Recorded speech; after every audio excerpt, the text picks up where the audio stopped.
Hi, everybody. This is the Paul Bott Podcast. I'm here with Charlie Fisher, who's intimately familiar with the subject matter we're going to discuss today, which is the history of LA, the history of Chavez Ravine, and the new bill to seek compensation for those displaced from Chavez Ravine. Just this morning, there was a show on Larry Mantle's Air Talk about the history of Chavez Ravine. But we're so lucky Charlie has an incredible story about his own family's history with the development of Chavez Ravine. I'm going to close the door because we got birds in the background. But first off, I want to just follow up on what we were talking about with Herman. Tell me about Herman, the shirt you're wearing. Okay, well, Herman is a little community that's just east of the Arroyo Seco, across from Highland Park. And it was founded in 1903 by a Free Methodist church known as the Herman Free Methodist Church. Wow. They actually set up a high school there as well, and a college, which was there up until about, I'm trying to think when the college moved out. It was a few years, about maybe 30, 40 years ago. They merged with Azusa Pacific. It was Pacific College. That's the reason it's Azusa Pacific, because the Herman College. That's so funny. I remember there's a famous alumni there who played in the NFL. His name Christian Okoye, a Nigerian 260-pound bowling ball who just somehow ended up in this college as an international student. But back to the subject.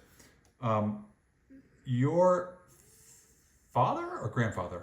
My grandfather, my maternal grandfather. Okay, and his name was? He went by H. William Grain. He never used his first name, which was Herman. Oh, wow. But he was the grandson of German immigrants who actually had come from Alsace-Lorraine, which is actually in France, but they speak German. But he was a self-educated in many respects. He only had an 8th grade education. But he went to work as a surveyor in Ohio, where he was living. He was born in St. Louis. And then he came out here in the early 20th century. He was born in 1893. So he came out here with his family, and they settled in California. And he ultimately met my grandmother, who was a recent graduate from Hollywood High School. My grandmother was born in Hamilton, Ontario, Canada. And she used to ride the streetcar, and Charlie Chaplin would ride the streetcar, and she couldn't stand him. But she was the cute blonde, so, he was, of course, trying to ingratiate himself to her. And, I mean, when we think about Charlie Chaplin's wives, I think the only one that was of age when he married her was Paulette Goddard. Unbelievable. His last wife was 17, and that marriage actually stuck till he passed away. There's so many amazing stories to follow up on that I would love to come back and follow them all. But I want to try and focus on this Chavez Ravine. Tell me what well, my grandfather went to work for, during World War I, they went back to Detroit, where my mother was born in Detroit. Then they came back out here after the war. He was working for Cadillac during the war. And then, war production and everything. And then they came back out here, and he was hired by Mulholland to work with the water and power. And this was in the early 20s. Then the big change for his life occurred in 1928 when the St. Francis Dam broke. Mulholland calls him into his office and he says, "Bill, we had this disaster last night. We're self-insured. And I need someone tough as nails that can handle all the claims that are going to be coming in." And so he handled all the claims. Well, what he ended up with out of that was he was put in charge of acquisition and right-of-way, which is a department they still have at Water and Power. This is the person that's in charge of all the purchasing, selling, leasing of land. He bought things like the transmission line right-of-way for the Boulder Dam, which is now Hoover Dam, things of this sort. But he also bought, sold, leased every building they dealt with in Los Angeles or land. Mulholland wanted to build a new headquarters for Water and Power, and he wanted to build it in Chavez Ravine. So this actually started before he came in. They started, quietly purchasing houses in Chavez Ravine. What year are we? I'm talking probably very early 30s when they started buying the land, started buying the properties. He came in and he had a policy. He hated eminent domain with a passion. So he would just offer enough money until they said, okay, we'll sell. So this is what he was doing. Well, then Mulholland retires and Scattergood comes in, Ezra Scattergood. And I was thinking of Scattergood, I was thinking of Van Norman. Van Norman comes in and he takes over for Mulholland. Scattergood was the power guy. Mulholland was the water guy at that point. So you had the two separate sections which make up the whole.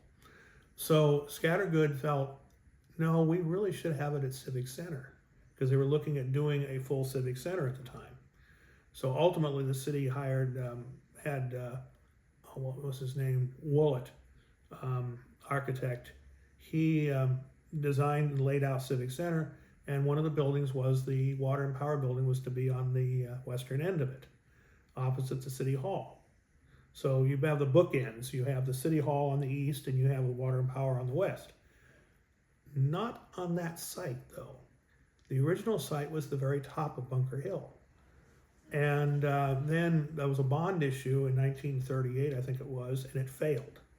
So Water and Power could not build the new building, so the land just sat there. Now here's the key. Nothing got torn down. That was another thing my grandfather felt. Vacant land is a drain. You should just leave the buildings on it and rent them out. So this is what was going on at Chavez Ravine. These buildings they had purchased were all being rented. And people Providing housing. Yeah, providing housing, exactly. Well, what happened with Chavez, well, put it simply, after the war, the county came to them and said, we would like to purchase that top of the hill if you're not going to build on it. And ultimately, that's where the music center went in. In the meantime, he started doing the same thing, purchasing the land immediately to the west of the site, and where they ultimately did build the new building, which I also wrote the city monument application on years later. Oh my gosh. So getting back to Chavez Ravine, the land was just, bringing in the rent and whatever. And there were, of course, a number of people that still owned their own homes because they hadn't sold. The city came along and decided we would like to build affordable housing. So they went to Water and Power, which of course is a city-owned facility, and they transferred the rights of the land over to the housing department. Well, then they began going out trying to buy the land, the remaining parcels, and they started demolishing properties because they were planning on building. They'd actually brought in Richard Neutra and his partner at the time, Alexander, who was actually out of San Diego, and they had designed this whole housing complex for the property. Do you remember how many units? It was something like 3,000 or... Yeah, it was a lot of units. I can't remember the exact count, but of course the design never got off paper. Right. What ultimately happened was there were still a few holdouts, and they went to court. And because the city, and this is where it seems ridiculous when in today's perspective, but we have to look at it in early 1950s perspective. Yeah. Particularly the Arachiga family. Right. They owned 3 properties, and they were saying, we will sell the 3 properties, but we want $17,000. City is saying, no, we're paying $1,000, and we're paying $10,000.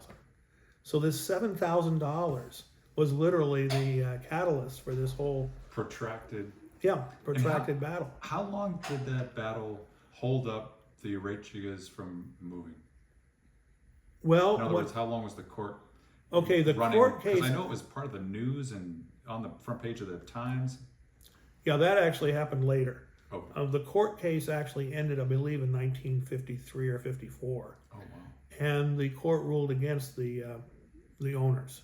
Right. That the eminent domain trumped it because it was for a greater good. The whole idea, because eminent domain's in the Constitution, and so they were told they had to sell, and the money was put into a trust fund, which these owners didn't take the money, so they were still living there. Well, then came the election, and Polson was elected mayor. Polson was not into anything that seemed even a little bit socialistic. So he killed the project. So it's so interesting that our conversation happened today, because just on LAS there was an interview with this Professor Avila about this, and it sounds like Polson, the way he made it sound was that the Chandler family, the family who owned the Times, The Chandlers. the Chandlers, Yeah. tapped him and sort of made him make that issue the centerpiece of his campaign. Is that? I don't know enough about that. Okay.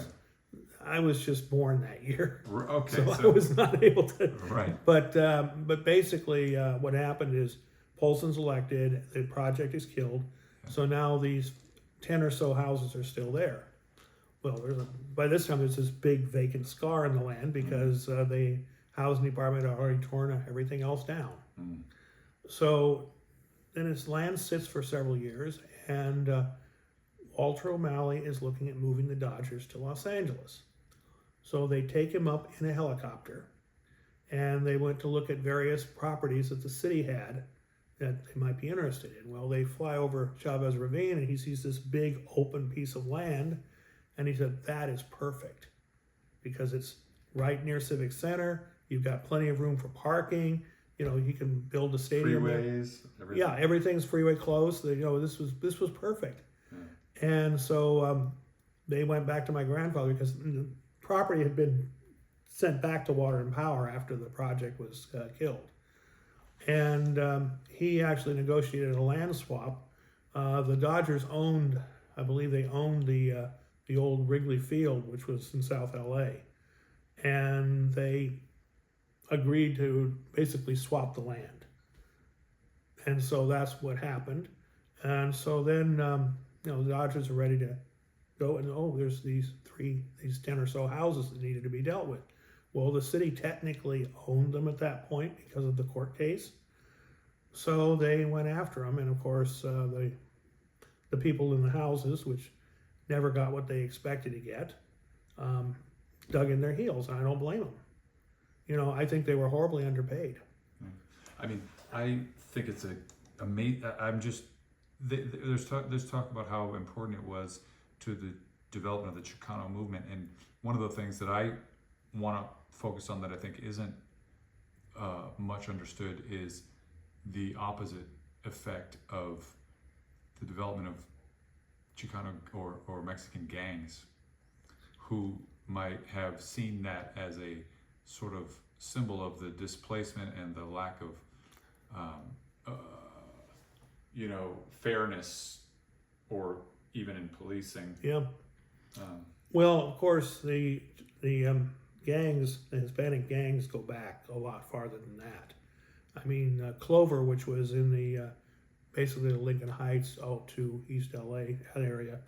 And I remember Clover when I was a kid; they were still around. Wow. And that gang actually started appearing on police blotters in the 1870s. So, I mean, these are not new movements. These gangs dated way back. Yeah.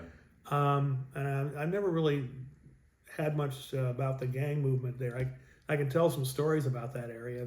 I would love to hear all the stories that you can tell. Maybe I could just, as we talk about the Chavez Ravine stuff, there's a bill now in the Assembly that's worked its way through 2 committees and is on its way to the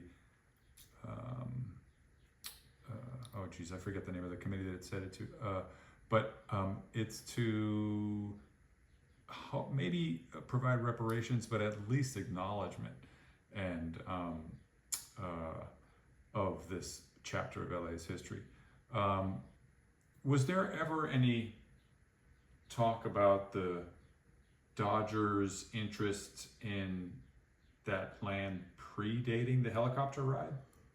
No, I don't believe there was any. There might have been brought to their attention. It was on the list, but they were. I don't know much the city about itself, that. Yeah, whether or not it was in Chavez Ravine. Yeah, they were looking at different sites, and this was one of the sites that they showed O'Malley. It's amazing how a city kind of at that time needed a professional baseball team to be considered a big major American city, and LA was in the process of becoming a major American city. LA already was, but they had no major professional teams. I mean, we didn't have a football team, we didn't have a baseball team, we certainly didn't have a basketball team. I mean, you look at it, all three of the major teams that came from other cities. Yeah. They later, started their own franchise. Like the Chargers started in Los Angeles and then moved to San Diego, and then they came back. But the Rams came from, I think it was Minnesota or something like that. I can't remember which. I know it was up in the Northeast. Yeah. And then, of course, the Lakers came from Minnesota. And the Dodgers came from Brooklyn. And the Clippers came from San Diego. Yeah, well, the Clippers started in San Diego, but that was a much more recent team. Yeah. But it's true. These teams started elsewhere and then eventually came to Los Angeles. And, of course, we had the Raiders for a while, but I was not a big fan of Al Davis. But and they were doing everything to appease him.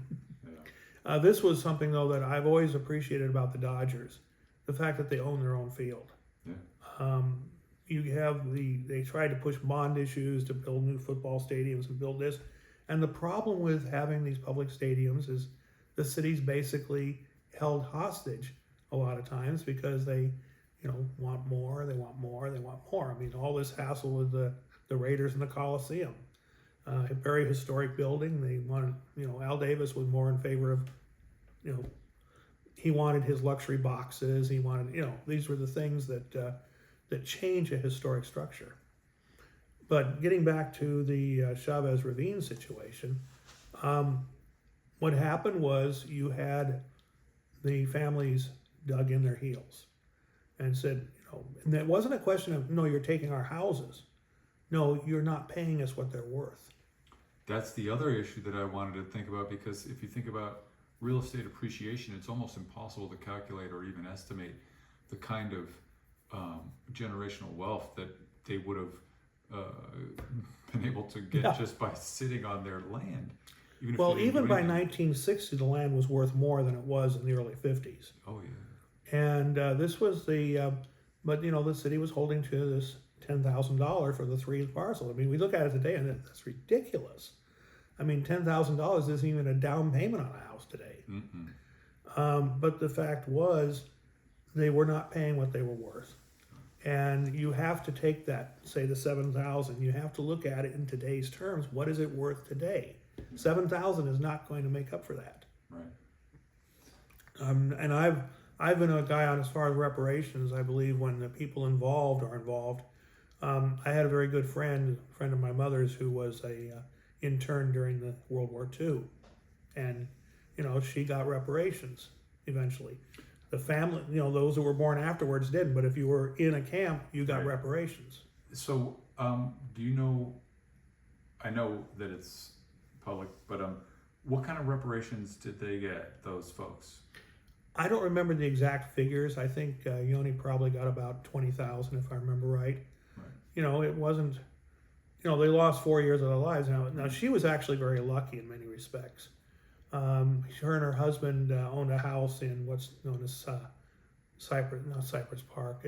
It's in Highland Park, but it's an area known as the Sycamore Grove area. Okay. And they had bought that house. They were both born in the U.S., so they were able to buy a house in the 30s. And the house eventually, of course, they were interned.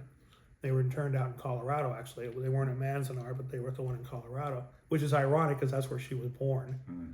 But what happened is she had a very good friend who took care of the house for her, for them.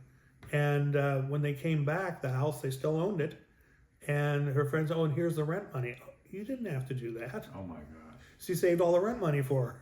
Wow. So they were very fortunate in that respect. They didn't lose, so many of them lost everything. Yeah. Because they literally you have to get rid of everything. You're moving. Wow. And very few of them actually kept their homes. So you made a historical application for the historic cultural monument status for this house at the bottom of the street, and it was successful. And now 1553 Ewing Street, which is being called the Queen of Elysian Heights, is a City of LA historic cultural monument. Yes. And that was just great. I think And it's 1287 of them, 1286 or 1287. I'm trying to remember the number now. okay. There were so many interesting, colorful stories in that application, and there are even some that we haven't found yet. But could you talk a little bit about, or do you remember the story of, gosh, I'm blanking now, but the story of the Arechigas and The how Arechigas? and how their family was eventually discovered to have several properties, and as a result, their plight as being displaced and thrown out on the street was described by the Times, owned by the Chandlers, as being sort of a fraud, right? Is that? Well, it was, I know they were, the idea that they were being thrown out of their houses, this is what the popular press picked up on. Of course, we do know that there was the issue of compensation, which was the real issue. And they dug in their heels. And it was discovered when they did a real estate search that the Arechigas owned 11 properties besides those 3. And one of those properties happened to be the house that we were dealing with. And there wound up being a picture in the LA Times, and that house was the one in the picture. Oh, wow. And what it was is the Arechiga's son, John, and his wife were living in that particular house. The house had a unit attached to it that had been done in the 40s. And then the house itself has been split into 2 units. Such an interesting house, because it's the first house in this entire area and so distinctive, but yet there's a big rectangular box of a house that's been grafted onto the back of it. And so in some ways you look at it and it catches your eye, but then that addition kind of confuses the mind about the historical. To be honest, that was my biggest fear, was that the commission might have turned it down because of the addition. Right. But we documented everything, and the addition was done in 1946. Yeah.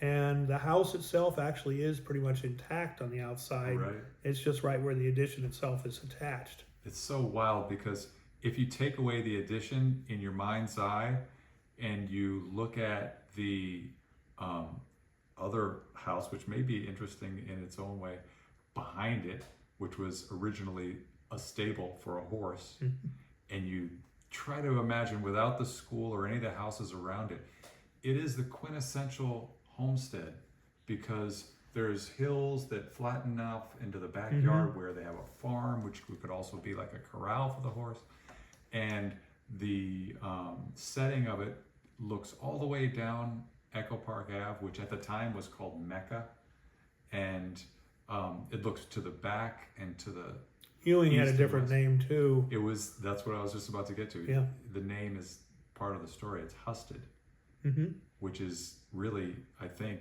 the derivative of homestead. Yeah. and I kind of want to just like tee it up for you to go on, because I think there's so many interesting stories. But with the movie industry being just on the other side of the hill, I imagine that this house in this area is in the eye of the people who are making the movies about the West and the homestead idea, the dream, the American California dream. Oh yeah, I hadn't even really thought about that. We had a lot of problems researching the house, and most of that was because of the COVID shutdown. Right. The archives in Los Angeles have these maps, the assessor's maps, that go back to around 1900. And usually what I would do when I did a monument, first thing I'd do is go down and look at those maps, pick up the ownership history, and take it back to that as far as I could. Well, in this particular case, we didn't have that option because the archives were shut down. By the way, they still are. Because I went down to the registrar in Norwalk, and their basement are open, but it looks like they've had their own like flooding and mitigation. Yeah, I haven't gone down there because they were only allotting you a certain amount of time, and it was just. I chose a 2-hour time slot, and they had to kick me out because I was leafing through those big books of looking for the Maltman, which is they're not even in alphabetical order; they're by letter They're So by, I- well, they're in, they're first off, they're by years, because you have various exactly, years. yeah. But in this particular case, we had, somebody did a title search on the property, but the title search was horribly inadequate. They only took it back to 1919. Now, this house, I believe, dates from the mid 1880s, late 1880s. I agree, I know. And you mentioned the name Maltman. Maltman was a major developer in this area back in those days. And there's a street named after him, which I did a monument nomination on, a Schindler that nobody knew about years Boy, ago. I've been on Maltman looking across from the southern side towards the hills on the north across Sunset. And the beauty of the hilly kind of setting it's stunning. I mean, it really stopped me in my tracks one night as the sort of the lights of the houses on the other side, and it's getting dark, and you can see the beauty. It's just if this gentleman was the developer, he had an eye, Yeah. No, because a lot of people wouldn't have developed the hills like that. Right. They prefer to have flat lands, a lot easier to subdivide, it's a lot easier to sell, especially when you don't have a water system or anything in place. Because digging wells in hills is a lot trickier than digging wells on flat land. But in this particular case, I was able to use the voter registration and other rules to trace it back to 1903, which became a new problem because I found the first of the two murders that took place involving the house.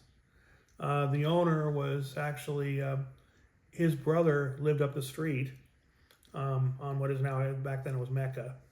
But he lived up the street, and his brother had some mental issues.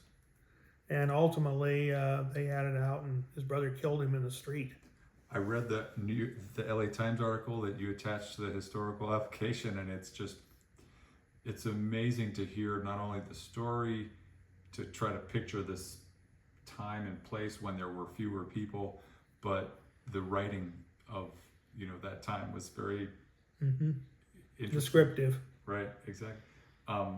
So there's another story about that house that I heard from a neighbor that is even not in the application, but I want to see if you heard anything about it in your research. But the second murder, which is very interesting and sad, is of the domestic variety, where a husband kills his wife and unfortunately was unable to be captured. Immediately. They did finally catch him in Florida a few years later. Is there a story about him having moved to Arizona and done another murder? That I don't know, but I wouldn't be surprised. The murder that occurred here, they weren't living together at that time. They had separated. And she was living at the house in the upstairs unit. And he came over there and he stabbed her outside the house, I believe on the stairs. A neighbor came and tried to help her. And these kids, saw that happen, and they chased after him. He got in his car, he drove off, and they chased after him in their cars, but they couldn't catch him. Yeah. He got away, and then they couldn't find him. And he eventually, this happened in 1958, I believe, is when the murder occurred. He turned up about 6 years later in Florida using an assumed name, and eventually was brought back and tried for the murder, but I couldn't find anything on the trial itself. I just found a little bit of record that he was caught in Florida. Wow. And that didn't come from the Times. The Times covered the actual killing and the fact they couldn't find him fairly well. I mean, we mentioned the Times. The Times is an interesting history in itself because, Harrison Gray Otis founded the paper in 1881. Chandler was his son-in-law, and that's how it works its way down. And at that time it was Harry Chandler, and well, that's a whole different story. But yeah, many. There were so much various histories involved, and some of it just kind of kept coming onto this house. The house was owned by this one family for a long time, and unfortunately, due to a problem with the estate, it was ultimately sold. And I know there was one gal who was living in the house still, one of the daughters. Did you know that there's been a recent media coverage of the eviction of the two? No, I missed that. Yeah, it's been kind of in the news now that the current resident has had an eviction proceeding which was successfully appealed. Mm-hmm. The LA Tenants Union has had several events around renters' rights, and there's a possibility that the new owners are interested in selling because the negative attention that these events have brought to them might result in a community land trust purchasing the property. Isn't that amazing? That is. This is interesting. Now, I'm not going to get into details, but the current owners of the property have dealt with historic properties before. So I'm kind of surprised that some of the incidents have happened, because they've actually won awards from the Highland Park Heritage Trust for some of the houses they've worked on in the past. Wow, because as we speak, there's a exterior paint job that's being done, which is, I wouldn't call it... the most professional in the world? No.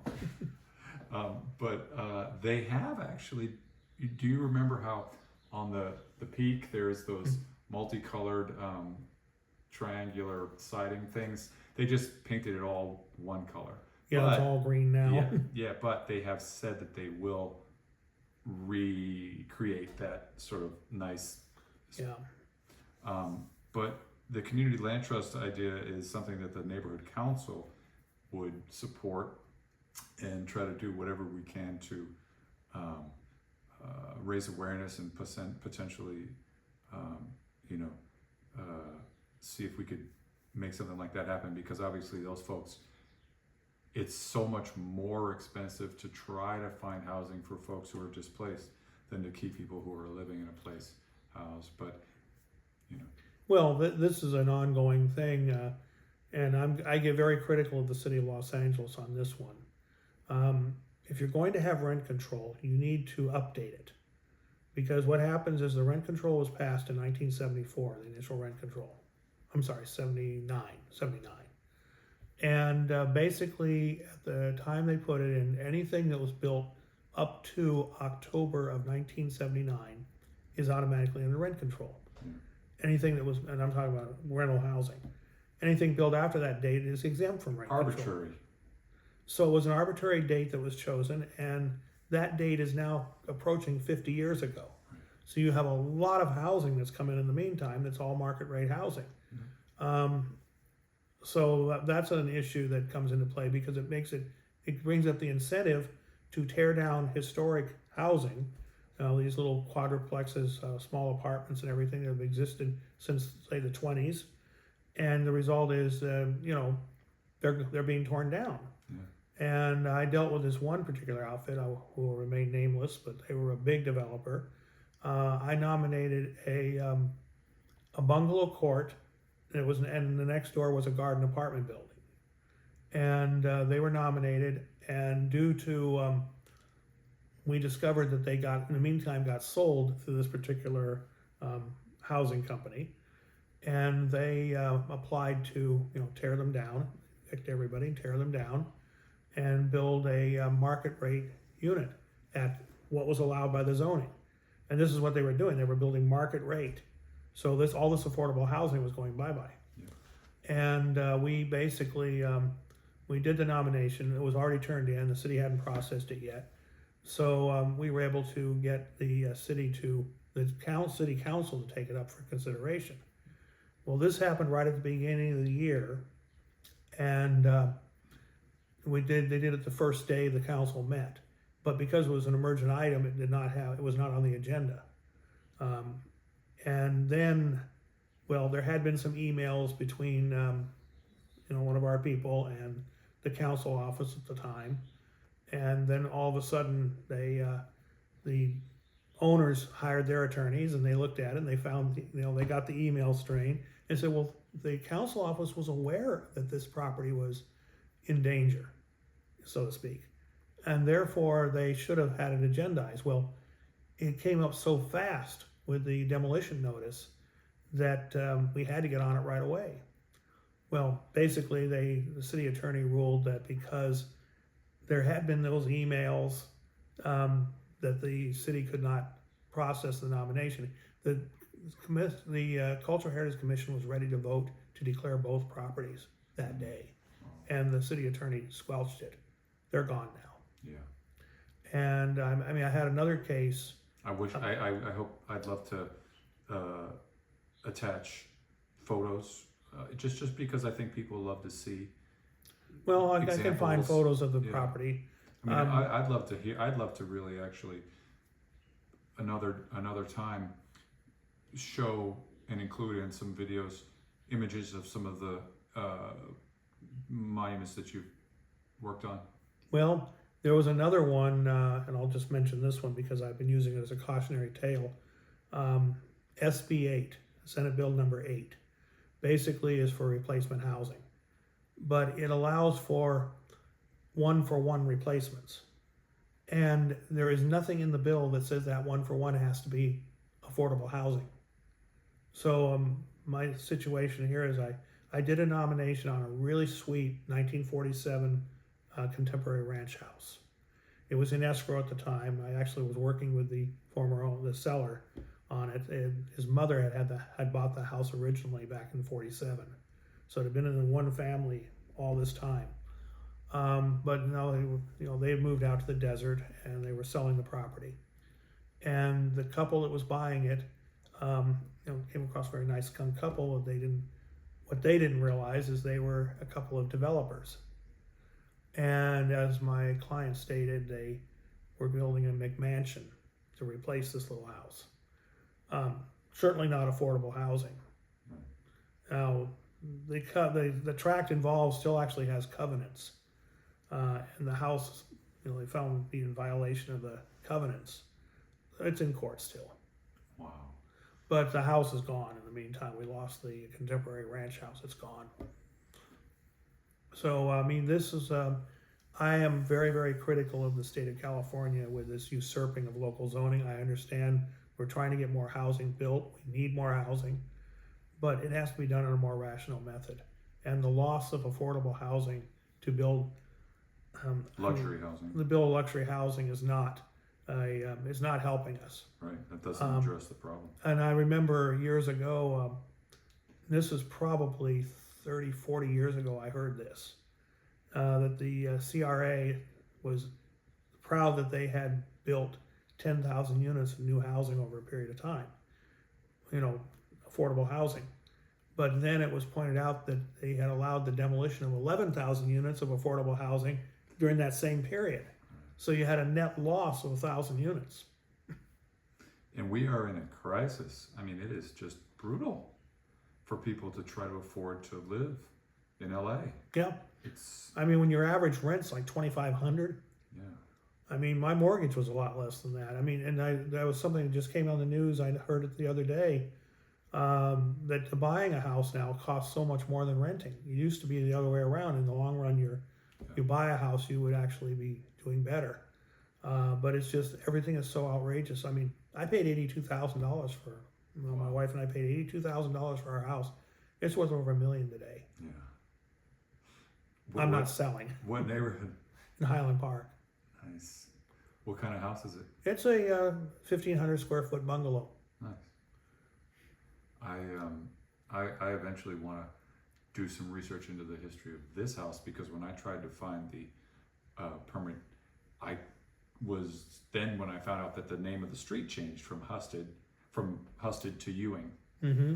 And the only permit that I found was for the back house. Do you know when this house was built? No. Okay, The permit for the house in the back is 1914. okay, and usually back houses are newer unless they were moved to the Right. back. Right. Basically what happened is, prior to 1905, the city doesn't have any permits on file. I don't know what happened to the permits. They were caught in a fire or what, but there are none on file. But they were published in 2 publications. You had the Builder and Contractor and the LA Journal, which is a law paper. And back then, those permits were all published there. Hmm. But unfortunately, they're not indexed. So you have to kind of literally look for names, look for, trying to find the permits. I've done that before. It's not an easy fun. process. No, I was getting worn out at the registrars, leafing through the different, basically alphabetized, but not in alphabetical order. They give you the letter, and you have to just look in that letter. Well, the permits, of course, LA City permits are online now. And you can actually go all the way back to 1905 online. But they have to be properly indexed. And I remember on my own house, I had some questions when I bought it because the house was listed as a 1,400 square foot house, and the actual square footage is 1,520. And the county records showed it as 1,400. And I thought, well, that seems odd. But I thought, did they do work in this place without a permit? Well, we looked it up back in the old days when you'd have to go to the city and look it up on the microfilm, and I pulled all the permits I could pull, and there was nothing about the extra bathroom and the enclosure of the 2 porches. Well, when the city digitized the permits, one from 1921 kicked up, and it was for the enclosure of the porches and the additional bathroom. Now, for some reason, the county, probably because it wasn't properly indexed, didn't have that record, and the county was still showing it as 1 bathroom and the smaller square footage. And I've been wanting to go in and get that corrected with the county, but I said, well, are they going to reassess because of the addition? I said, come on, I bought the house years ago, and it was under the same ownership. There was a 1 family in between, but literally, we bought the house years ago, and the other family owned it for about 10 years. And then prior to that, it was the original family had that house until we sold it. Did I tell you that I met the person who I've subsequently interviewed who grew up in this house from 1940 to 1955? His name is Jerry Robinson. He's become a friend. One day he was looking over from outside, and we struck up a conversation, and since then he's told me stories of what it was like to grow up here in the 40s and up until 1955, and how when there were no fences and there were, a water bottling facility at the school, and where the school is now, they bought that building. That facility was, I believe, originally had something to do with the brother that committed the murder. So there's all these tie-ins. I know, and he said that the timing would line up where, as a teenager, he would go over to Chavez Ravine when it had been mostly, abandoned, and kind of like play in the ruins of the of the old dilapidated houses that had been sold. Because that would have been after the city started tearing stuff down. It was interesting. You mentioned Chavez Ravine, and I've got to tell this story. I have a friend who owns a soda pop business in Highland Park, and he's been there for many years. And his parents owned the building. It was an Italian grocery store that originally had moved from Chinatown up to Highland Park back in the 50s. We did an interview with his father, who was passed on. He'd be over 100 something now. He was in his 90s when he did the interview. But he told a story which I found, I was 2 stories involving Chavez Ravine, because that's where they grew up. He grew up in Chavez Ravine. And the 2 stories were when he was a teenager, a couple of kids from, I think it was USC, came over, and they were looking for booze. This was during Prohibition. And they were looking for booze, and they heard that the Italian, this was mostly an Italian neighborhood, and they were all Italian. And he goes, we're trying to find, the kids didn't know anybody, but they decided, why not have some fun with these guys? So they basically faked a mob hit and scared the bejeebies out of those students. They were gone. The other story actually dates back earlier. Back in the late teens, the city was in the process of converting from horse-drawn fire vehicles to the gasoline trucks, and they started selling off the fire horses. And his uncle, his father had gone back to Italy to get a new wife because his mother got killed in a fire when the house burned down. Anyway, so he was living with his uncle at the time, and his uncle bought a couple of these fire horses, and they hooked them, and we're going to go downtown. They got downtown very quickly because these were horses that were trained to run.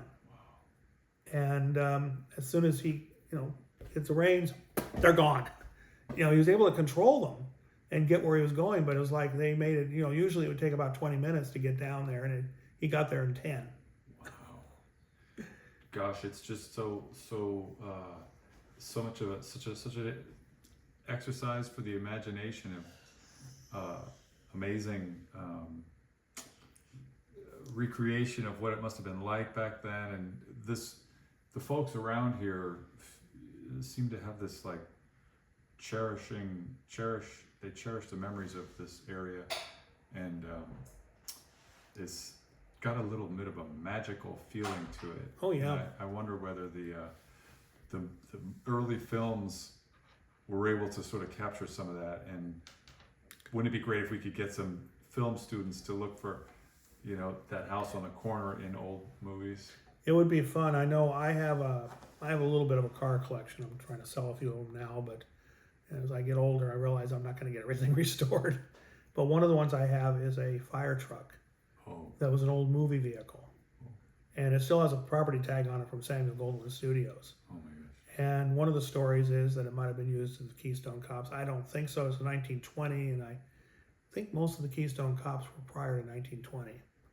But the Max Sennett studio was in Edendale, the area known as Edendale, which the building's still there. It's been public storage, I think, for years. Yeah.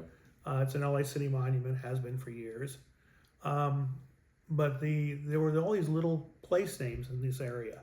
I mean, think of it mostly as Echo Park today. But this area was actually known as Elysian Heights.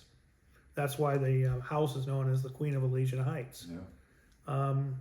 It's a name that's kind of fallen into disfavor, or not disfavor, just disuse. Well, I mean, the Elysian Heights Elementary School is still there. Well, I know we had one in our neighborhood.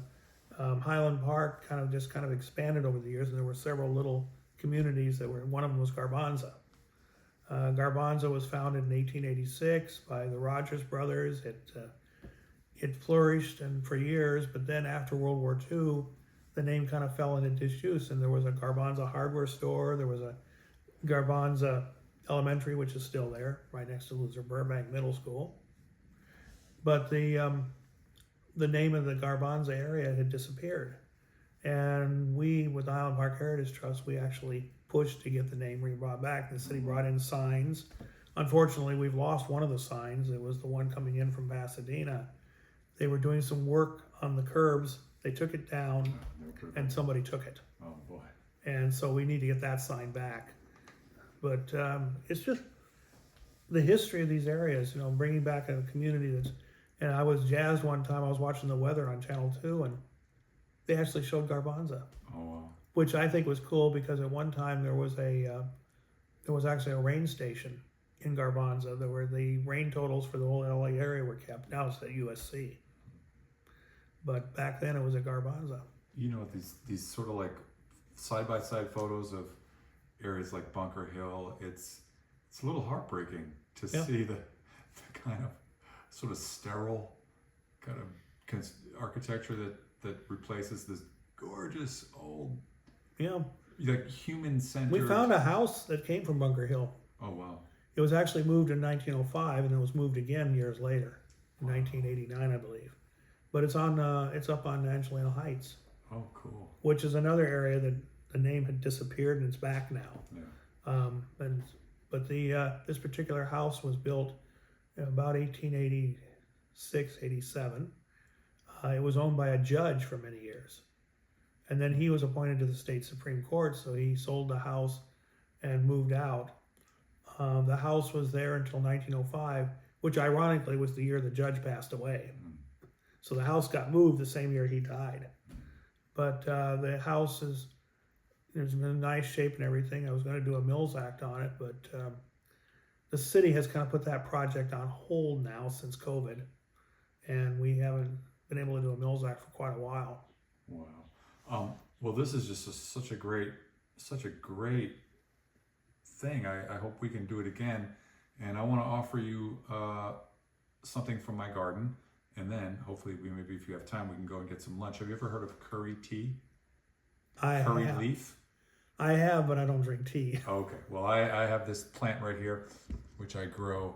It's a South Asian big part of their cuisine and their Ayurvedic medicine.